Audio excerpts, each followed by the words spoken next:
An element forms two oxides containing 50% and 40% of the element by mass। कह रहे हैं कि कोई यहाँ पे एलिमेंट है जो दो तरीके के ऑक्साइड बना रहा है। तो मैंने कह लिया एलिमेंट को मैंने ई से रिप्रेजेंट कर लिया। अब ये जो ई है वो दो तरीके के ऑक्साइड बना रहा है ना, जिसको मैं कह सकता हूँ oxide A and oxide B. अब आगे कह रहे हैं कि इसमें क्या है कि 50% and 40% of the element by mass, है ना। जो ऑक्साइड ए है उसमें एलिमेंट का जो मास है वो कितना है, 50% है, एंड ऑक्साइड बी में एलिमेंट का मास कितना है, 40% है। ठीक है, तो अगर एलिमेंट का मास 50% है इस वाले केस में, तो ऑक्सीजन का मास कितना होगा, वो भी 50% ही होगा। और यहाँ पे ऑक्सीजन का मास क्या होगा या फिर परसेंटेज क्या होगा, वो हो जाएगा 60%, यानी कि 100 - 40 = 60। ठीक है, तो फिलहाल के लिए हम इन मासेस को, इन परसेंटेज को हम ग्राम में कंसीडर कर सकते हैं। ठीक है, तो इसको मैं मान लेता हूँ 50 ग्राम एंड इसको भी मान लेता हूँ 50 ग्राम। ये हो जाएगा 40 ग्राम एंड ये हो जाएगा 60 ग्राम। ठीक है, अब आगे क्या कहा गया कि prove that the results are in agreement with the law of multiple proportions.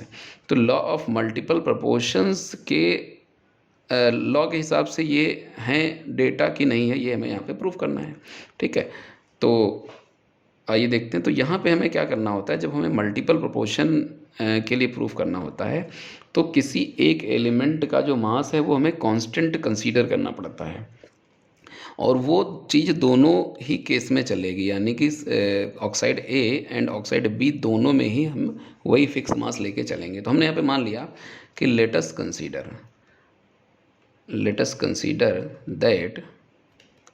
That mass of element is equal to 100 gram. अब ये 100 ग्राम जो हमने एलिमेंट का मास माना, ये दोनों ही ऑक्साइड के लिए माना है, किसी एक के लिए नहीं माना है। ठीक है, अब हम एक एक सैंपल में यहाँ पे डिस्कस करेंगे, एक एक ऑक्साइड के बारे में हम डिस्कस करेंगे। तो फॉर ऑक्साइड 1 की अगर मैं यहाँ पे बात करें तो ऑक्साइड 1 में हमको ये दिख रहा है कि 50% है। तो अगर एलिमेंट 50 ग्राम था तो ऑक्सीजन भी 50 ग्राम था, तो एलिमेंट अगर हमने 100 ग्राम कर दिया तो ऑक्सीजन भी 100 ग्राम हो गया होगा। तो यहाँ पे हमको अलग से कोई कैलकुलेशन करने की ज़रूरत नहीं है, ये हमें डायरेक्ट यहाँ पे 100 ग्राम दिख गया। तो मैं यहाँ पे लिखूँगा for oxide 1 mass of element is equal to 100 gram जो मैंने माना है, and mass of oxygen is equal to 100 gram. ठीक है, ये तो हो गया ऑक्साइड 1 की बात होगी। अब आइए फॉर ऑक्साइड 2। तो ऑक्साइड 2 के लिए मैं इसको नीचे लिखता हूँ। ठीक है, नाउ फॉर ऑक्साइड 2। ठीक है, तो यहाँ पे यूनिटरी मेथड की हेल्प से हम करेंगे। तो हम क्या लिखेंगे कि mass of oxygen required for 40 gram element is equal to 60 gram, है ना। यहाँ पे देख पा रहे हैं आप कि 40 ग्राम एलिमेंट अगर हो तो 60 ग्राम ऑक्सीजन चाहिए होता है, या फिर कहिए 40 ग्राम एलिमेंट के साथ में 60 ग्राम ऑक्सीजन कंबाइन करता है। तो mass of oxygen required for 1 gram element is equal to क्या हो जाएगा, 60 डिवाइडेड बाय 40। तो mass of oxygen required for 100 gram element is equal to क्या हो जाएगा, ये वैल्यू हो जाएगी हमारी 60 डिवाइडेड बाय 40 मल्टीप्लाइड बाय 100, और इसको सॉल्व करेंगे तो ये वैल्यू आती है हमारी 150, यानी कि 150 ग्राम। ठीक है, तो इन दोनों बातों को मैं एक साथ में अगर लिखूं तो यहाँ पे ये होगा कि oxide A and oxide B.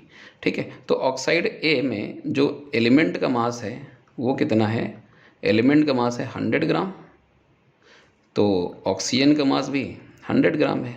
ठीक है, बट अगर मैं ऑक्साइड बी में आता हूँ और इसमें अगर एलिमेंट का मास 100 ग्राम हो तो ऑक्साइड का मास यहाँ पे कितना है, 150 ग्राम। ठीक है, तो यहाँ पे आप देख पा रहे हो कि जो एलिमेंट का मास है वो हमारा दोनों ही केस में हमने इसको फिक्स मान लिया है। इसको हमने यहाँ पे फिक्स मान लिया है, जो 100 ग्राम है, यहाँ भी 100 है और यहाँ भी 100 है। लेकिन ऑक्सीजन का मास जो है वो अलग अलग है।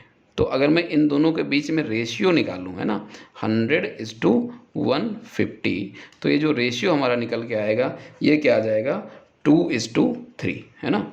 तो ये हमारा 2:3 का जो रेशियो आया है वो क्या है, स्मॉल होल नंबर है। तो यहीं से हमारा ये law of multiple proportion proof हो जाता है।